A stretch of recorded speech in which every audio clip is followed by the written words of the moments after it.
Oui, Monsieur le Président, mes chers collègues, juste comment dire, en appendice à ce que vient de dire à l'instant Jacques Breillat, une forme de témoignage d'une espèce honnie, à vos yeux sans doute.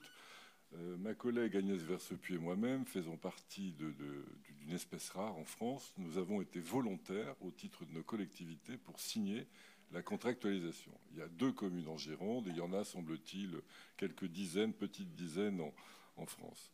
Alors pourquoi est-ce qu'on l'a fait? Je commence par vous parler de nos communes, ça ne va pas durer très longtemps. Mais pourquoi est-ce qu'on l'a fait? On l'a fait non pas par masochisme, mais parce que nous avons eu l'impression que, d'une part, on évoluait très favorablement par rapport au passé, puisque dans le passé, on devait subir des coupes qui étaient des coupes drastiques sur lesquelles nous n'avions pas du tout de prise, et qu'aujourd'hui, on cessait ces coupes-là, et qu'on demandait simplement quelque chose qui me paraît relativement raisonnable par les temps qui courent, c'est de participer à l'effort de réduction, on va dire, ou de maîtrise de la dépense publique. Et nous l'avons fait parce qu'en signant cette contractualisation, nous nous sommes dit que le respect de cette contractualisation aurait 2 avantages pour nos collectivités. Premièrement, ça nous mettait sur une optique de gestion saine, donc utile et profitable à nos concitoyens, utile et trop profitable à notre autofinancement, utile et profitable à nos capacités d'investissement.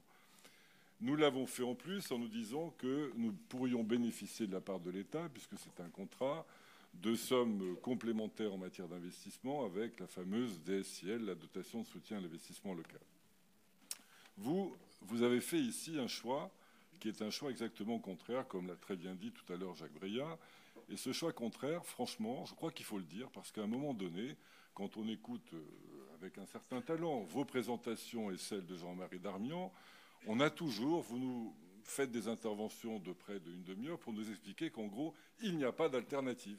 Il n'y a pas d'alternative. C'est comme ça, c'est donné, il y a un paquet ficelé, et puis vous vous situez face à ce paquet, et vous êtes obligé de faire ce que vous faites, mais vraiment, l'État est méchant. D'ailleurs, il ne l'était pas il y a 2 ans, mais depuis 18 mois, il est devenu prodigieusement méchant, terrible. Il méconnaît, il foule aux pieds les libertés locales, il écrase tout le monde. Enfin bref, c'est un enfer. On est passé, mais on avait l'habitude, on l'avait déjà vécu précédemment, on est passé non plus cette fois de l'ombre à la lumière, mais de la lumière que distribuait généreusement sur nous le président Hollande à désormais la pénombre. Moi, je veux simplement vous dire, et malgré le fait que j'ai découvert vos qualités en matière de film d'animation, vous nous avez fait au départ un petit mouvement très joli, je ne connaissais pas vos capacités, mais c'est bien, vous êtes doué pour ça, bravo. Je voulais vous dire que quand même, les choix que vous faites dans ce très mauvais budget sur le plan de sa structure, ce sont des choix qui condamnent les Girondins à une forme de triple peine.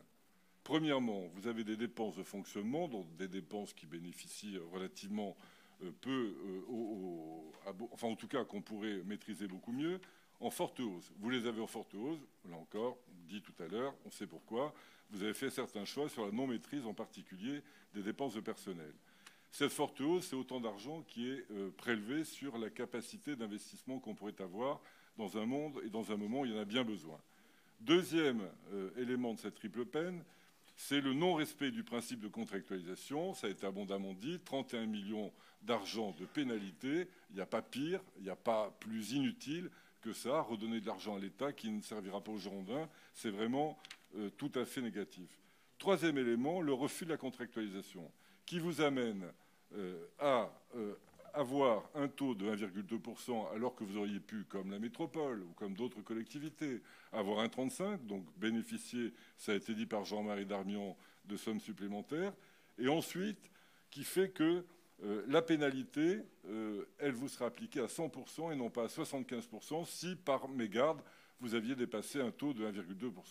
Donc cette triple peine, je trouve que vraiment, ça a été dit, mais je tiens à le redire en termes de témoignages de gens, parce qu'on dit toujours, oui, faites ce que je dis, ne faites pas ce que je fais. Nous le faisons, nous, élus locaux, Agnès Versepuy et moi-même.